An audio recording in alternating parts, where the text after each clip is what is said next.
2021 के इस नववर्ष की शुभकामनाएं देश के इंफ्रास्ट्रक्चर को आधुनिक बनाने के लिए चल रहे महायज्ञ ने आज एक नई गति हासिल की है। सिर्फ बीते 10-12 दिन की ही बात करें तो आधुनिक डिजिटल इंफ्रास्ट्रक्चर की मदद से किसानों के खाते में सीधे 18,000 करोड़ रुपए से ज्यादा ट्रांसफर किए गए। दिल्ली मेट्रो की एयरपोर्ट एक्सप्रेस लाइन पर नेशनल कॉमन मोबिलिटी कार्ड की शुरुआत हुई। उसी प्रकार से ड्राइवरलेस मेट्रो, उसका भी आरंभ हुआ। गुजरात के राजकोट में एम्स, तो ओडिशा के संबलपुर में आईआईएम, इसके परमानेंट कैंपस का काम शुरू हुआ। दुनिया की बेहतरीन टेक्नोलॉजी के साथ देश के 6 शहरों में 6,000 घर बनाने का काम शुरू हुआ। नेशनल एटॉमिक टाइम स्केल और भारतीय निर्देशक द्रव्य प्रणाली राष्ट्र को समर्पित की गई। देश की पहली नेशनल एनवायरमेंटल स्टैंडर्ड लेबोरेटरी का शिलान्यास हुआ। 450 किलोमीटर लंबी कोची मंगलुरु गैस पाइपलाइन का लोकार्पण हुआ। महाराष्ट्र के सांगोला से पश्चिम बंगाल के शालीमार के लिए 100वीं किसान रेल चली और इसी दौरान ईस्टर्न डेडिकेटेड फ्रेट कॉरिडोर के new Bhaupur new Khurja freight corridor route पर पहली मालगाड़ी चल पड़ी और अब आज वेस्टर्न डेडिकेटेड फ्रेट कॉरिडोर का 306 किलोमीटर लंबा ये कॉरिडोर देश को समर्पित हुआ है। सोचिए, सिर्फ 10-12 दिन में इतना सब कुछ, और ये तो मैं उन बातों के कह रहा हूं जिसमें जुड़ने का मुझे सौभाग्य मिला, लेकिन इसके सिवाय भी भारत सरकार के अन्य मंत्रियों के द्वारा अनेक वित्त महत्वपूर्ण सैकड़ों प्रकल्प इस 2021 के प्रारंभ से ही लोकार्पण का सिलसिला चल रहा है। जब नए साल में देश का आगाज अच्छा है तो आने वाले समय और भी शानदार जानदार होना तय है। इतने लोकार्पण, इतने शिलान्यास इसलिए भी महत्वपूर्ण है क्योंकि भारत ने ये सब कोरोना के इस संकट भरे कालखंड में किया है। कुछ ही दिन पहले भारत ने कोरोना की 2 मेड इन इंडिया वैक्सीन भी स्वीकृत की है। भारत की अपनी वैक्सीन ने देशवासियों में नया आत्मविश्वास पैदा किया है। 2021 की शुरुआत के माहौल में आरंभ से ही भारत की ये तेजी आत्मनिर्भरता के लिए गति, ये सारी बातें देख करके, सुन करके कौन हिंदुस्तानी होगा, कौन मां भारती का लाल होगा, कौन मां भारत को प्रेम करने वाला व्यक्ति होगा जिसका माथा गर्व से ऊंचा न हो। आज हर भारतीय का आह्वान है, न हम रुकेंगे, न हम थकेंगे, हम सब मिलकर, सब भारतीय मिलकर और तेजी से आगे बढ़ेंगे।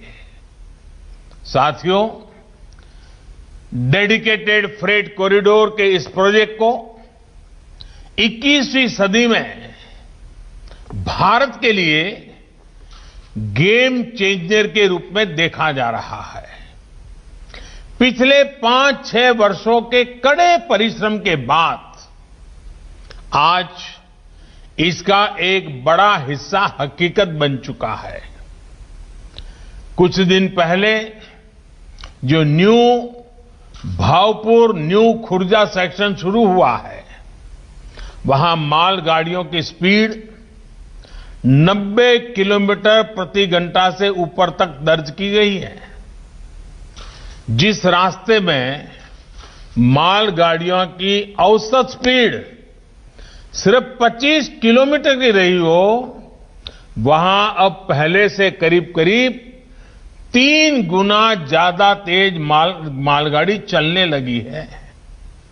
भारत को पहले के मुकाबले विकास की यही स्पीड चाहिए और देश की ऐसी ही प्रगति चाहिए। साथियों, आज हरियाणा के न्यू अटेली से राजस्थान के न्यू किशनगढ़ के लिए पहली डबल स्टेक कंटेनर मालगाड़ी रवाना की गई है। यानी डिब्बे के ऊपर डिब्बे, वो भी 1.5 किलोमीटर लंबी मालगाड़ी में। ये अपने आप में बहुत बड़ी उपलब्धि है। भारत इस सामर्थ्य वाले दुनिया के गिने चुने देशों में आज अपनी मौजूदगी, अपनी ताकत दर्ज करा रहा है। भारत उसमें शामिल हो गया है। इसके पीछे हमारे इंजीनियरों, टेक्नीशियंस और श्रमिकों की बहुत बड़ी मेहनत रही है। देश को गर्व करने वाली उपलब्धि इस देश को देने के लिए मैं इससे जुड़े हुए सभी लोगों को, विशेष करके रेलवे के हमारे साथियों को बहुत बहुत बधाई देता हूं। साथियों, आज का दिन एनसीआर, हरियाणा और राजस्थान के किसानों हो, उद्यमी हो, व्यापारी हो, हर किसी के लिए नई उम्मीदें, नए अवसर लेकर आया है। डेडिकेटेड फ्रेट कॉरिडोर, चाहे ईस्टर्न हो या वेस्टर्न, ये सिर्फ आधुनिक मालगाड़ियों के लिए आधुनिक रूट सिर्फ नहीं है। ये डेडिकेटेड फ्रेट कॉरिडोर देश के तेज विकास के कॉरिडोर भी है।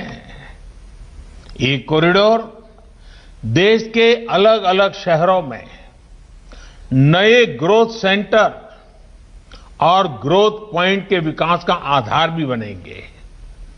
भाई और बहनों, देश के अलग अलग हिस्सों के सामर्थ्य को ये कैसे बढ़ा रहे हैं, ये पूर्वी फ्रंट कॉरिडोर ने दिखाना शुरू भी कर दिया है।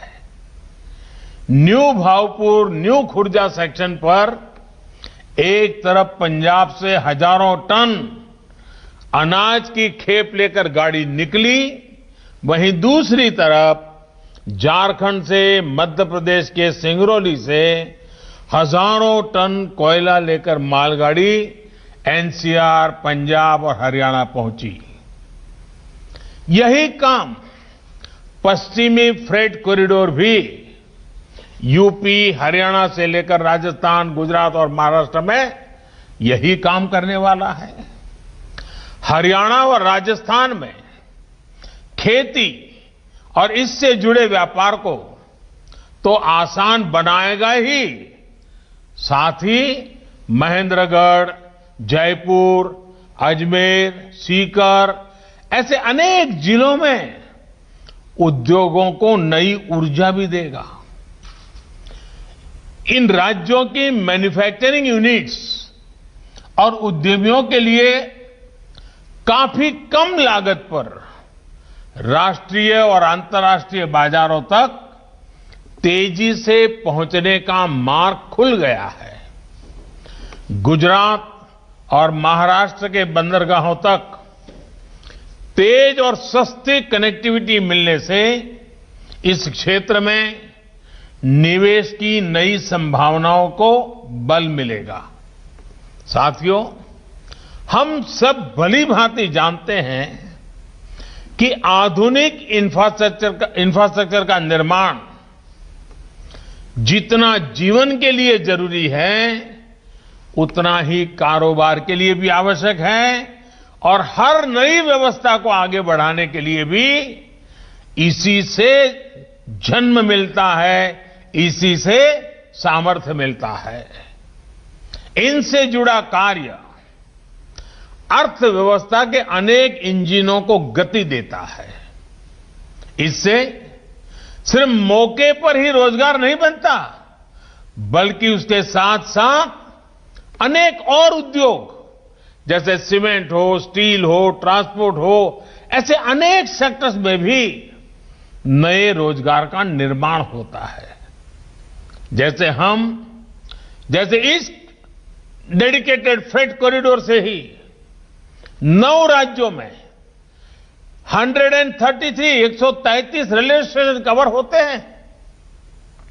इन स्टेशनों पर इनके साथ नए मल्टी मॉडल लॉजिस्टिक पार्क बनेंगे, फ्रेट टर्मिनल होंगे, कंटेनर डिपो होंगे, कंटेनर टर्मिनल होंगे, पार्सल हब, न जाने कितनी ऐसी व्यवस्थाएं, अनेक नई व्यवस्थाएं, आधुनिक व्यवस्थाएं और विशाल व्यवस्थाएं विकसित होने वाली है।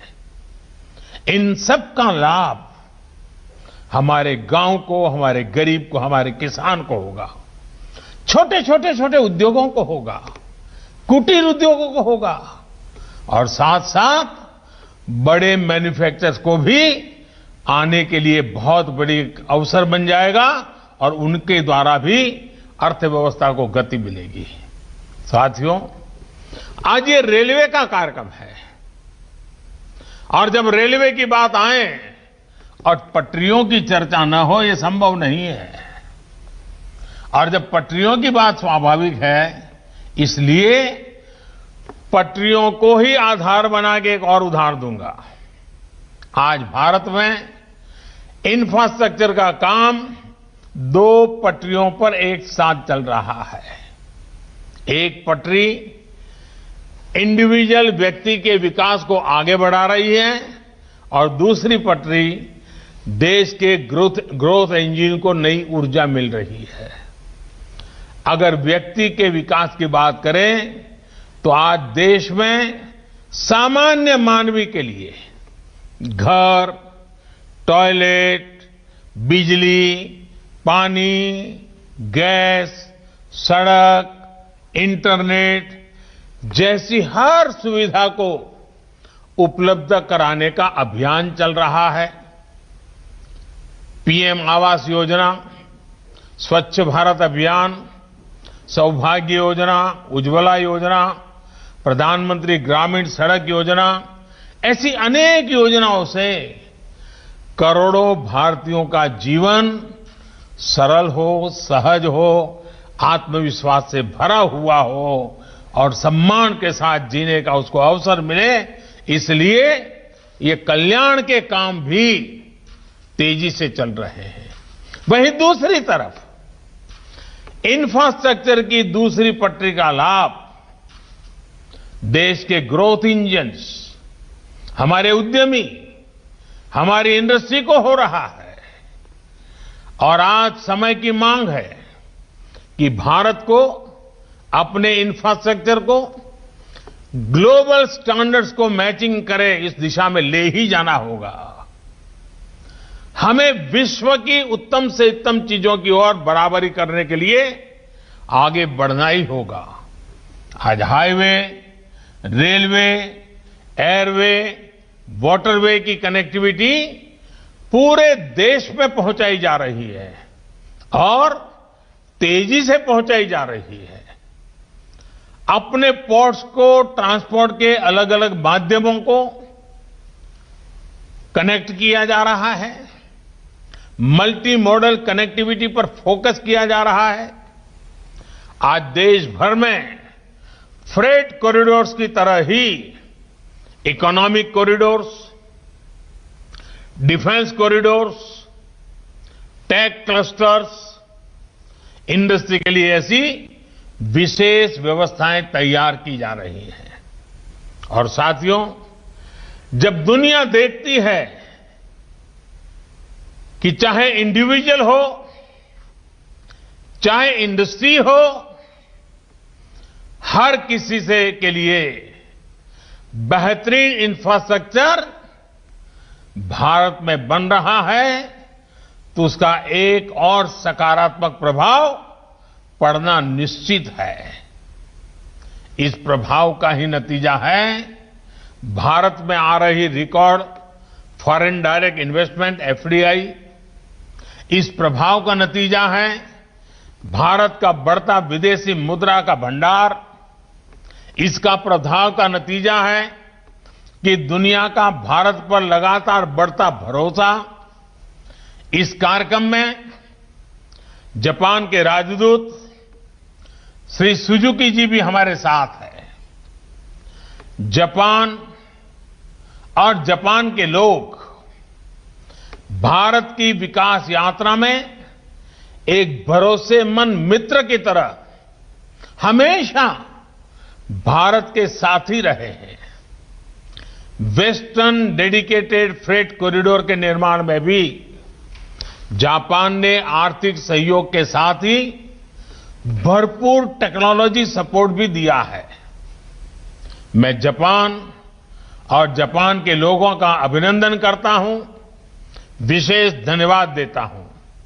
साथियों, इंडिविजुअल, इंडस्ट्री, इन्वेस्टमेंट, इन सबका तालमेल भारतीय रेलवे को भी निरंतर आधुनिक बना रहा है। कौन भूल सकता है हमारे यहां रेल यात्रियों के क्या अनुभव होते थे। हम भी उन मुश्किलों के साक्षी रहे हैं। शायद ही हम में से कोई ऐसा हो कि जिसको इन मुश्किलों से न गुजरना पड़ा हो। बुकिंग से लेकर यात्रा समाप्ति तक शिकायतों का ही अंबार रहता था। साफ सफाई हो, समय पर ट्रेन चले, सर्विस हो, सुविधा हो या सुरक्षा, मानव रहित फाटकों को खत्म किया जाने वाली बात हो, हर स्तर पर रेलवे में बदलाव लाने की मांग होती रही है। बदलाव के इन कामों को बीते वर्षों में नई गति दी गई है।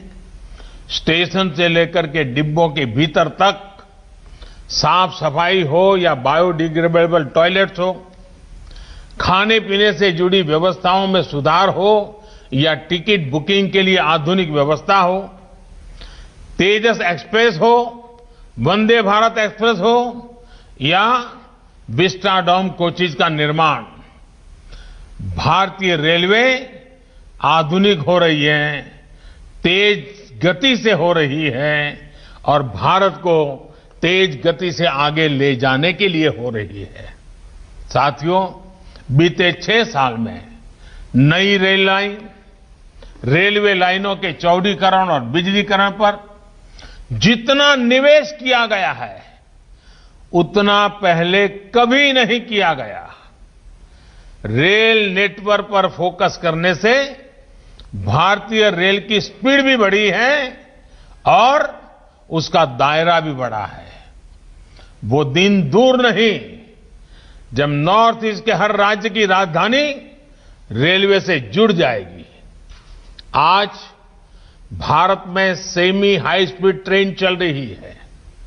हाई स्पीड ट्रेन के लिए ट्रैक बिछाने से लेकर बेहतरीन टेक्नोलॉजी तक के लिए भारत में ही काम हो रहा है। भारतीय रेलवे आज मेक इन इंडिया से लेकर बेहतरीन इंजीनियरिंग की भी मिसाल बन रही है। मुझे विश्वास है कि रेलवे की ये गति भारत की प्रगति को नई ऊंचाई देती रहेगी।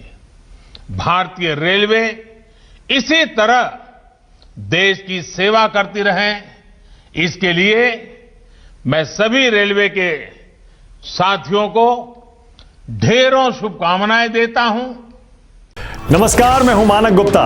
अगर आपको हमारा ये वीडियो पसंद आया हो तो इसे लाइक और शेयर जरूर करें और हां, हमें सब्सक्राइब और फॉलो करना ना भूलें ताकि आप देश और दुनिया की कोई खबर मिस ना करें। तो जुड़े रहिए हमारे साथ और देखते रहिए News 24।